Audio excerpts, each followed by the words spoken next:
Jammu Kashmir police के महानिदेशक श्री दिलबाग सिंह आज के इस महत्वपूर्ण अवसर पर उपस्थित पुलिस और सिविल प्रशासन के सभी हमारे वरिष्ठ अधिकारी,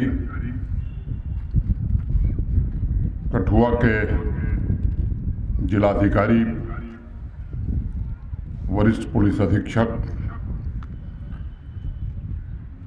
इस प्रशिक्षण संस्थान के प्राचार्य और इस पासिंग आउट परेड में शामिल 29वें बैच के सभी प्रशिक्षु, आमंत्रित अतिथिगण, देवियों, सज्जनों और मित्रों, आज के पासिंग आउट परेड में शामिल होकर इस यादगार पल को आपके साथ साझा करने में मुझे अत्यंत गर्व की अनुभूति हो रही है। एक सुखद संयोग है कि आज रंग भरी एकादशी भी है और आज ही से आप अपनी जिम्मेदारी संभालने जा रहे हैं। परेड में शामिल सभी 480 प्रशिक्षु ने सरदार पृथ्वीनंदन सिंह पुलिस ट्रेनिंग स्कूल के इस ऐतिहासिक केंद्र में लंबा और चुनौतीपूर्ण प्रशिक्षण पूरा किया है। इस बेसिक रिक्रूट ट्रेनिंग में पिछले 9 महीने से आप जिस लम्हे का बेसब्री से इंतज़ार कर रहे थे, वो लम्हा अब आ गया है। अब आपको पुलिस फोर्स की विभिन्न जिम्मेदारियां संभालने का अवसर मिलने वाला है। मैं इस महत्वपूर्ण अवसर पर आप सभी को हृदय से बधाई देता हूं, शुभकामनाएं देता हूं। जम्मू कश्मीर पुलिस का त्याग, समर्पण और बलिदान किसी परिचय का मोहताज नहीं है। इसलिए इस बात को अवश्य याद रखिएगा कि आप एक ऐसे पुलिस बल का हिस्सा बनने जा रहे हैं जिसने मां भारती की अखंडता की रक्षा के लिए अनगिनत कुर्बानियां दी हैं। मैं इस अवसर पर पुलिस ट्रेनिंग स्कूल कठुआ के प्रशिक्षकों तथा प्रिंसिपल साहब को उनकी कड़ी मेहनत के लिए धन्यवाद देना चाहता हूं, जिन्होंने बड़ी साधना से नई पीढ़ी के पुलिस कर्मियों को योग्य बनाया है, प्रशिक्षण दिया है। साथियों, जम्मू कश्मीर पुलिस की नवीनतम पीढ़ी के रूप में आप आने वाले दिनों में अनेक चुनौतियों का सामना करेंगे। साथ ही साथ आपको जन अपेक्षाओं, जन आकांक्षाओं पर भी खरा उतरना होगा। कर्तव्य पथ पर समर्पण और कर्मठता के साथ साथ देश की अखंडता की रक्षा करें, जनता की अपेक्षाओं को पूरा करें और समुदाय की सेवा करें। ईश्वर से मैं यही प्रार्थना करूंगा। नैतिक साहस के साथ इंसान कठिन से कठिन परिस्थितियों पर विजय प्राप्त कर सकता है। पुलिसकर्मियों से समाज कुछ अपेक्षा रखता है। उनका व्यवहार तथा कार्य प्रणाली कानून के मुताबिक हो, निष्पक्ष हो, निस्वार्थ हो। रूल ऑफ लॉ आपके लिए मात्र राजनीतिक दर्शन शास्त्र नहीं है, बल्कि कर्म क्षेत्र में ये आपका पथ प्रदर्शक है और बिना भय एवं बिना पक्षपात के कर्तव्यों का निर्वहन करने में ये आपका मार्ग प्रशस्त करेगा। मैं उम्मीद करता हूँ कि आत्मानुशासन और सत्यनिष्ठा के साथ आप बिना झुके, बिना रुके, बिना थके समाज की प्रगति के साथ कदम से कदम मिलाकर चलेंगे। मुझे बताया गया है कि सभी पुलिसकर्मियों को ट्रेनिंग के दौरान, जैसा प्रिंसिपल साहब अभी बता रहे थे, लॉ एंड ऑर्डर से जुड़े विभिन्न महत्वपूर्ण एस्पेक्ट्स में प्रशिक्षित किया गया है। ट्रेनिंग के पश्चात अब फील्ड में आपको अपनी विविध क्षमताओं को मजबूत करने का अवसर मिलेगा।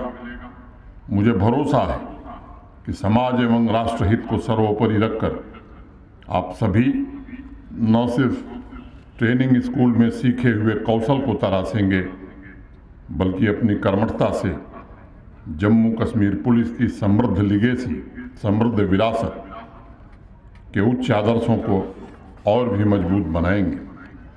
मैं समझता हूँ पिछले कई दशकों से सुरक्षा को लेकर हमारी चुनौतियाँ बदल गई हैं, बढ़ी भी। आतंक के जन्मदाता पड़ोसी मुल्क की वजह से पारंपरिक एवं गैर पारंपरिक खतरों की श्रेणी और उसका रेंज भी बढ़ा है। अपराधों की रोकथाम, अलगाववादी ताकतों को निष्क्रिय करने और आतंकवादी गुटों के नापाक इरादों से निपटने की चुनौतियां जहां हैं, साथ साथ वर्चुअल टूल्स का सहारा लेकर समाज में अशांति फैलाने वाले विघटनकारी तत्वों से भी कड़ाई से निपटने की जरूरत होगी।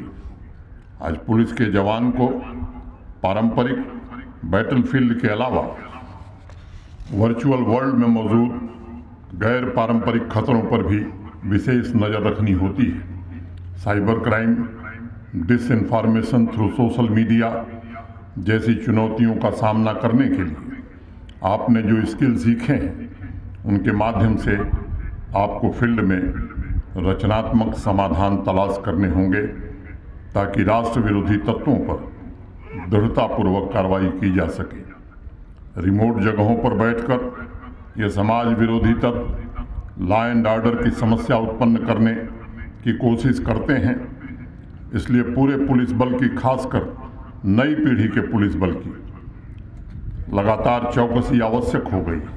इस बात को हमेशा ध्यान में रखने की ज़रूरत है कि भविष्य में लॉ एंड ऑर्डर काफ़ी हद तक टेक्नोलॉजी के कारगर इस्तेमाल पर निर्भर करेगा। टेक्नोलॉजी से अगर चुनौतियां उत्पन्न होती हैं तो उसका समाधान भी टेक्नोलॉजी में ही ढूंढना होगा।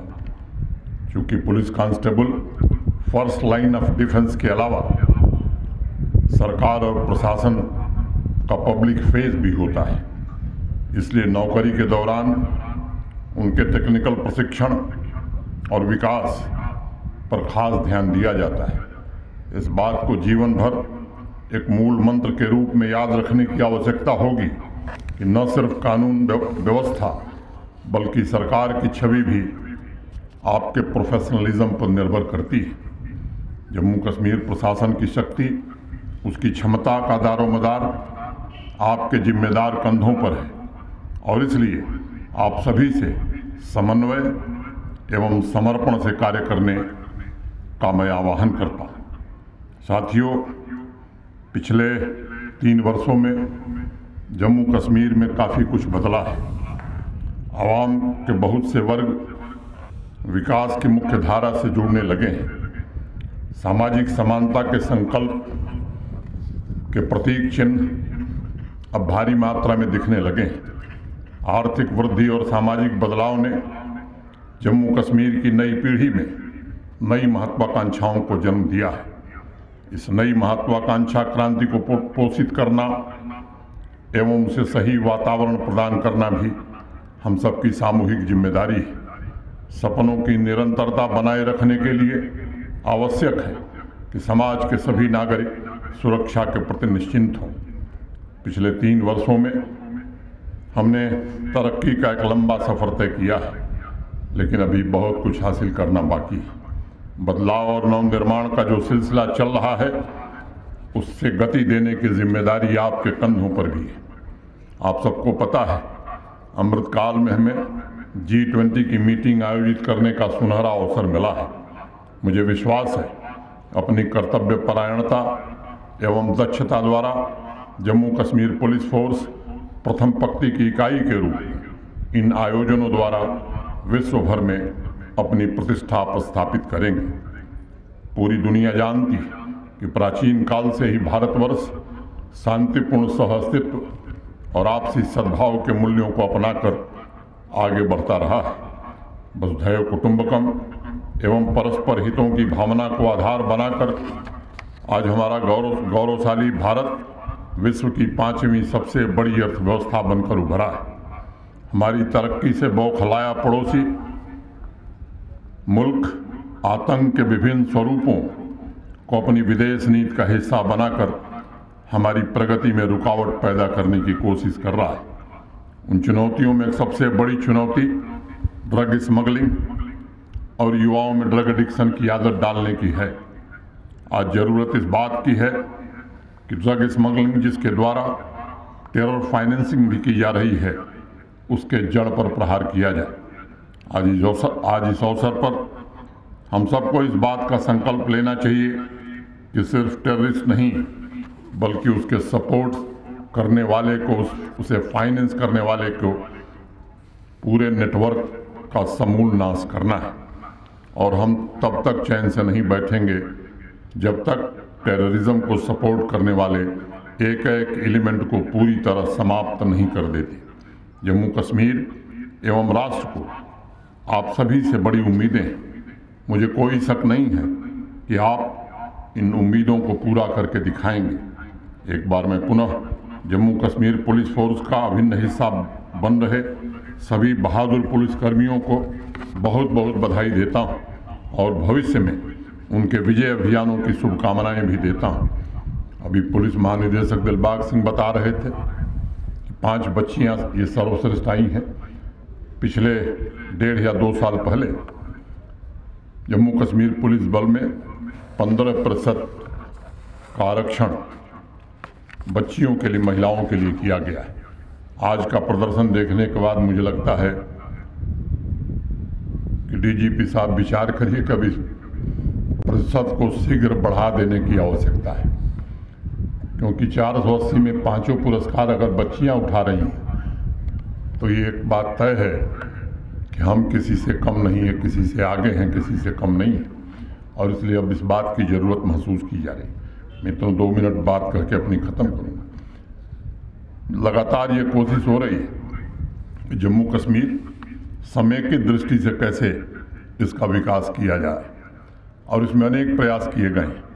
यहाँ पर जो महानुभाव बैठे हैं मैं उनसे कहना चाहता हूँ कि मोटे तौर पर जम्मू कश्मीर की 70% आबादी कृषि और उससे संबंधित क्षेत्रों पर अपनी आजीविका पर निर्भर करती है।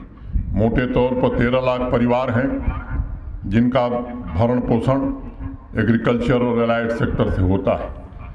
पिछले दिनों देश के वरिष्ठ कृषि वैज्ञानिकों, विशिष्ट कृषि वैज्ञानिकों की एक समिति हम सब ने बनाई थी। उस समिति ने 5 वर्ष में कैसे जम्मू कश्मीर की जीडीपी में कृषि का योगदान दुगुना हो सके, इसकी एक योजना बनाई है। और मुझे बताते हुए खुशी है कि उस पूरी योजना को लागू करने के लिए 5013 करोड़ रुपए का प्राविधान बजट में कर दिया गया है आने वाले 5 सालों में। और हम ये सुनिश्चित करेंगे कि योजना जमीन पर क्रियान्वित हो। अगर मैं उद्योग की बात करूं तो धीरे धीरे उस दिशा में हम काफ़ी आगे बढ़ रहे हैं। ये सच है कि आज़ादी के बाद से लेकर और पिछले 1.5 साल पहले तक कुल 14-15 हज़ार करोड़ का निजी निवेश, प्राइवेट इन्वेस्टमेंट जम्मू कश्मीर में आया था। अभी 66,000 करोड़ के प्रस्ताव हमारे पास हैं। 13,000 करोड़ के प्रस्तावों का काम जमीन पर हो रहा है। आने वाले दिनों में हमें सुनिश्चित करेंगे कि ये पूरे प्रस्ताव हकीकत में बदल सके। पर्यटन की दृष्टि से अगर देखेंगे आप तो 1 करोड़ 80 लाख से ज़्यादा पर्यटक इस बार जम्मू कश्मीर में आए हैं, जो शायद अब तक का सबसे बड़ा आंकड़ा है। अनेक क्षेत्रों में बदलाव की कोशिश हो रही है। अभी एक अभियान चला था एंटी इंक्रोचमेंट ड्राइव, बड़ी चर्चा हुई। बार बार हमने एक बात कही थी और इसको सुनिश्चित किया गया कि किसी गरीब के साथ कोई भी कार्रवाई प्रशासन या पुलिस न करे। और मुझे खुशी इस बात की है कि हमारे प्रशासन और पुलिस के अधिकारियों ने यह सुनिश्चित किया कि किसी भी गरीब आदमी को नहीं छुआ। हाँ, ये सच है कि जो ज़मीन हमें मिली है वो काफ़ी बड़ी मात्रा में है। और आज मैं कहना चाहता हूँ कि ये ज़मीन दी जाएगी नौजवानों को खेलने के लिए। ये ज़मीन जिन रसूखदार लोगों ने गैर कानूनी ढंग से कब्जा किया था, उसमें बच्चों के भविष्य के निर्माण के स्कूल बनेंगे, कॉलेज बनेंगे, वहाँ लोगों के इलाज के लिए अस्पताल बनेंगे। अन्य भी जो सुविधाएं जम्मू कश्मीर की आवाम को चाहिए, वो सुविधाएं उन ज़मीनों पर बनाने का काम जम्मू कश्मीर प्रशासन करेगा। अभी एक संपत्ति कर लगाया गया है, प्रॉपर्टी टैक्स, अनेक प्रकार की बातें हो रही हैं। मित्रों, मैं केवल 2 मिनट में बात ख़त्म करूंगा। मैं आपसे कहना चाहता हूं कि देश के हर शहर में, हर राज्य में, हर संघ राज्य क्षेत्र में संपत्ति कर है। जम्मू कश्मीर में सबसे अंत में लगा है, सबसे बाद में लगाने वाला क्षेत्र जो है वो जम्मू कश्मीर है। लेकिन तथ्य समझने की जरूरत है। लगाते समय भी ये विचार किया गया है कि देश के बाकी शहरों की तुलना में न्यूनतम कर यहाँ लगाया जाए। और अगर मैं आंकड़े आपको बताऊं तो जम्मू शहर हो, श्रीनगर शहर हो, कठुआ शहर हो, जितने हमारे शहरी क्षेत्र हैं, इनमें कुल मकानों की संख्या 5,20,000 है। 5,20,000, जिसमें 2,06,000 घरों पर कोई कर नहीं है। ये घर 1,000 वर्ग फुट से कम के हैं। माने अगर आंकड़ा आप देखें तो 40% लोग ऐसे हैं शहरों में रहने वाले जिन पर कोई टैक्स नहीं लगाया गया। अगर दूसरा आंकड़ा मैं बताऊं तो 1,000 से लेकर 1,500 फीट वर्ग फुट के जो मकान हैं या फ्लैट हैं, इनकी संख्या 2,03,600 है। और इन पर अधिकतम कर, और वो भी जम्मू और श्रीनगर में 1,000 लगने वाला है। कठुआ की अगर मैं बात करूं या बाकी म्यूनिसिपैलिटीज़ की बात करूं तो ये 2,03,600 में से 80% ऐसे लोग हैं जिन्हें वर्ष में 600 रुपया देना है। एक वर्ष में 600 रुपया माने 50 रुपया महीना। तो मोटे तौर पर 80% लोग इससे बाहर हैं। अगर मैं कॉमर्शियल प्रॉपर्टीज़ की बात करूं, व्यावसायिक भवनों की बात करूं, तो जम्मू कश्मीर के पूरे शहरी क्षेत्र में 1,01,000 व्यावसायिक भवन हैं। उसमें 46,000 से ज़्यादा भवन ऐसे हैं, व्यावसायिक कॉम्प्लेक्स ऐसे हैं जो 100 वर्ग फुट के कम, 100 वर्ग फुट 100 स्क्वायर फीट से कम है। और इन पर वर्ष भर में 600 रुपये से भी कम टैक्स लगना है। 1,01,000 में से 46,000, 1,10,000 में ऐसे हैं जिन पर वर्ष में 600-700 से भी कम लगना है। और 30,000 सरदार जी ऐसे हैं जिन पर 2,000 से कम लगना है। लेकिन अब मल्टीप्लेक्स बना है, किराया महीने में हम 10 लाख लेंगे और कॉरपोरेशन को 5,000 टैक्स नहीं देंगे, ये व्यवस्था कैसे चल सकती है? मित्रों, मैं यहाँ उपस्थित सभी सम्मानित नागरिकों से कहना चाहता हूँ, आवाम के लिए, आम आदमी के लिए दरवाजे खुले हैं। चाहे वो किसान हो, मजदूर हो, सिपाही हो, वैज्ञानिक हो, व्यापारी हो, उसकी कोई वाजिब समस्या है 24 घंटे सुना जाएगा। लेकिन कुछ लोगों ने कानून का दुरुपयोग करके अपनी 5-5 पीढ़ियों के लिए जो दौलत कमाई है, वो चाहते हैं कि आवाम को भड़का करके अपने हितों का स्वार्थ साधन करें। ऐसे लोगों को इजाज़त कतई नहीं दी जा सकती। वो जमाना चला गया, ये बाप के इशारे पर सब कुछ हुआ करता था। आप कानून का दुरुपयोग अपने और अपने परिजनों के लिए करते थे, जम्मू कश्मीर के आम आदमी के लिए नहीं करते थे। अब बदलाव आ गया है। प्रशासन जम्मू कश्मीर के 1,30,35 लाख लोगों के लिए चलेगा, 1,000-2,000 विशेष लोगों के लिए नहीं चलेगा। ये बात कहते हुए आज प्रशिक्षित हुए हमारे प्रशिक्षुओं को मैं हृदय से शुभकामना देते हुए अपनी बात पूरी करता हूँ। धन्यवाद। जय हिंद।